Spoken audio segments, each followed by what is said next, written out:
Park Suo walks along the road, planning to go meet his friends, but his mom sends him a text to come home for his younger brother's birthday instead, to which he reluctantly agrees. Suddenly, explosions and lightning sparks start occurring everywhere. This causes chaos in the city. People start to run for their lives and vehicles start to crash on themselves. As he runs, a truck hits him, and he suddenly wakes up naked on a strange planet with 2 moons, in a forest full of bizarre beasts. He sees a giant bear being attacked by a pack of wolves and hides behind a rock. But he soon discovers there's a white wolf pup behind him, looking at him. He starts to run and runs as hard as he can to survive. He hits his foot against a stone and stumbles. He falls into a place and sees some fruits. Being hungry, he decides to eat. As he eats, a giant snake suddenly appears and attempts to attack him. But a giant toad also appears just in time and eats the snake. Even till the 67th day of being in the forest, the wolf pack is constantly still after him. 1 year later, he has managed to survive all this while and has started to adapt to the new life in the forest. One day, as he eats a giant banana fruit on a tree, a gorilla suddenly attempts an attack on him. However, he dodges it. Meanwhile, the white wolf pup he met on the first day has been persistently following him. The wolf pup tries to resist the gorilla, but the gorilla overpowers it. Suo quickly jumps in to save the wolf pup. The gorilla tries to attack him, but a pack of wolves soon appears and attacks it. However, they didn't attack him knowing that he saved the white wolf pup, which happens to be the son of the Wolf King, the leader of the Crimson Wolves. Since then, he becomes a part of the wolf pack and starts to participate in territorial fights with them for survival. Even after 120 years of being stranded on this planet, he is yet to find any other civilization and concludes that he is the only human on this planet. He continues to live with the wolves until he becomes king of the wolves after 500 years.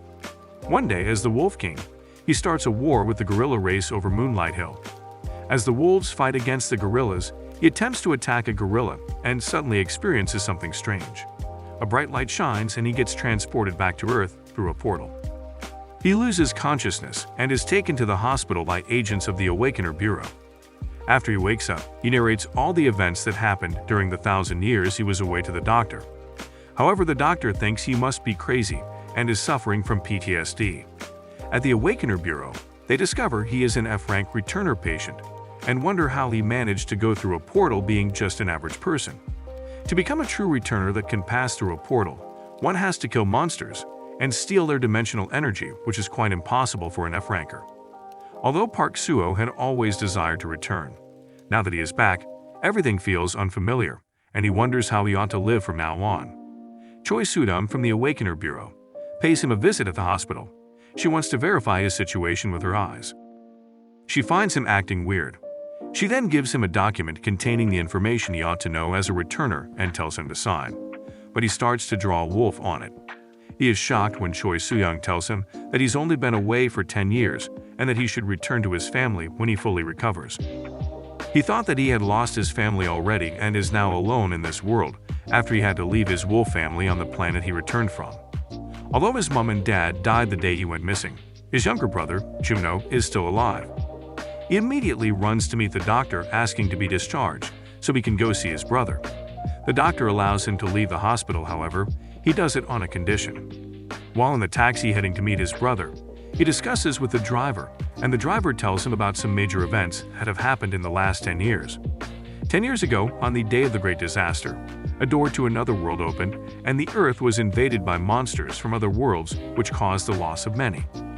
The existing military was not enough to stop the monsters, so mercenaries, the Awakeners, were deployed to hunt them with monetary reward. Suo gets to his destination and soon gets to his brother's home only to discover that his younger brother is a debtor. He is determined to make money in this world where money is power. He then goes to apply for the mercenary examination so he can get the mercenary license to hunt. However, he is denied access because he doesn't meet the requirements, being 4 Awakener points short. He is told that he can rack up points at a field and come back to apply when he has actually awakened. He comes across an advert about Suwonfield Goblin and sees this as an opportunity to gather some points, so he heads there. On getting to the field gate, he isn't allowed in since he doesn't have a license. However, quite fortunately for him, a monster attacks, and while the soldiers deal with it, he uses the opportunity to get in.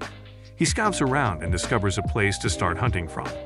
He swiftly runs there and sees some goblins trying to attack a dog. He kills all the goblins but sees a system error notification on his status window, which ought to be counting the points he is gathering. After a while, the achievement shop opens on his status window and he sees that he has just gathered 7 points, having killed 7 monsters in total. The dog he tried to protect dies after being severely injured by the goblins, and leaves its pup in his care. He comes out of the Suwon field gate carrying all the goblins along, which shocks everyone as they wonder if he hunted all the monsters by himself. He takes them to the cashier and gets paid in return. Chuno gets bullied by the loan sharks as he returns home from work. While he pleads and promises to pay back his debt, Suo arrives. Chuno is shocked to see his brother. Juno never meant so much to Suo, and he never really cared if he was alive or dead before the day of the great disaster. Suo beats the loan sharks guys before giving their money to them. He follows Chuno home and meets Gunwoo, Chuno's son. Chuno's wife had left him since he could not provide enough for the family. He is $50,000 in debt, but he tells Suho that he can manage his debt now since he just got a new job with good pay, which involves using his truck to transport goods among surviving cities. An extremely dangerous job many are unwilling to take up. Suho suggests that they work together. He will do the hunting while Juno would help with the transportation. Suho finally gets registered as an Awakener as an F-rank Druid. He tells his younger brother that they need to settle his debt first before the mercenary exams. Chuno is concerned about him and doesn't think that Suho is ready to hunt monsters yet since he is only an F-rank Awakener. Suho heads for another monster bounty and goes in alone, unlike other Awakeners who are entering the field to hunt in groups. Captain Kang sees him walking in alone and becomes interested in him, but before he could come closer to him, he runs off. Suho, after running for a while, starts to pant heavily. He discovers that he is now weaker than he used to be when he was on the other planet. He sees a group of 3 Awakeners being faced by some Ravagers attempting to kill them. A man named Choi Gushik, a C-rank Ravager, appears and tries to attack the Awakeners. He is a major threat, and his head is worth a $40,000 bounty. On hearing this, Suho gets interested and interrupts them. Choi Gushik tries using a magic spell on him to make him unable to move, but it doesn't affect him. Suho lands a blow and goes on to beat him up easily, and everyone gets shocked. He captures the other Ravagers and the Awakeners volunteer to use their car to help him carry them. On their way back, Suho sees a portal leading to a dungeon, but he has been prohibited from going in since he doesn't have a mercenary license yet. One of the Awakeners is shocked to hear that Suho is F-rank and doesn't even have a mercenary license yet, and wonders how then he could beat a C-ranker like Choi Gushik. At the military camp nearby, Captain Kang complains about the Awakeners he sent to hunt. He observes the commotion in the level 1 dungeon and asks about it. He is told about the guy who single-handedly beat Choi Gushik and handed the other 9 Ravagers to them. He becomes shocked when he hears that it was done by a noob F-ranker, who doesn't even have a mercenary license. He then remembers the guy he saw entering alone at the field gate and immediately runs out to go witness what he is capable of. Suho and another Awakener enter through a portal to one of the dungeons. The portal to the dungeon disappears after they enter, and would reappear only after they clear the dungeon by killing the strongest monster in the dungeon. Suho tells the other Awakener to wait while he quickly goes hunting the monster alone and runs off. The other Awakener realizes that Suho doesn't have a search skill to help him locate the portal within the expected time, so he quickly follows after him. Suho kills all the goblins he comes across, levels up, and acquires more skills in the process. He summons the Tree Spirit, one of the skills he had just acquired, and tells it to go find other goblins in the dungeon. However, the Tree Spirit is too slow for his liking, so he acquires the search and track skills to make the finding faster. He discovers the presence of the dungeon's strongest goblin and heads in its direction. On getting there, he sees the goblin about to kill the other Awakener. He quickly saves him and kills the goblin. The portal reopens and they head out of the dungeon. The soldiers are astonished to see that he cleared the dungeon in a short time. After a while, Captain Kang visits him and offers him to be a part of his guild, but he refuses as he doesn't like to be under anybody. He returns home and doesn't meet Chuno and his son. He spends some time with the granny at the home before Chuno later arrives with his son. He surprises Chuno by giving him a sum of $50,000 to settle his debt, and then he spends time with his son while he is away. However, when Chuno returns, he collapses to the ground just as they come to welcome him, being severely injured. Suho heads over to the loan shark's office in anger. He beats them up and also embarrasses their boss, Kim Jong-soo, for beating his brother who only came to settle his debt. However, Kim Jong-soo plans to get revenge on both Suho and his brother for the embarrassment he caused him. Meanwhile, Captain Kang is still on Suho's matter and tries to find out more about him. He soon discovers that he is a member of the intelligence service and thinks it's the reason he didn't accept to join his guild. Suho visits Shuno in the hospital. Shuno tells him it'd be nice if he passes the upcoming mercenary exams and gets accepted in a guild.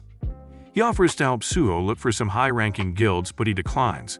Suho tells him he would be making his own guild instead. The next day, before the commencement of the mercenary exams, Suho interrupts a random guy named Han Dong-soo, also one of the applicants, who is doing a live stream of the whole event for his subscribers. It's probably the first time Suho is witnessing such. After a while, all the applicants are assigned to their respective supervisors, with Han Dong-soo and Suho assigned to the same supervisor, Choi Soo-young. Han Dong-soo is sad about this. No one wants to be with her since she is known for failing applicants. While in the locker room, he makes a fuss about this, and Suho interferes by saying that he shouldn't blame the supervisor since it is he who isn't prepared for the exams. He gets angry, and Suho suggests that they both go to the ring to settle this like men. Choi Soo-young meets them fighting in the ring and says she only needs one of them to take the blame. Whoever loses in their fight fails the exam. Suho is of course overpowered, so what will Choi Soo-young do after he beats him? If you want part 2, comment Druid down below. Also, don't forget to like this video and subscribe to our channel. See you guys in the next video.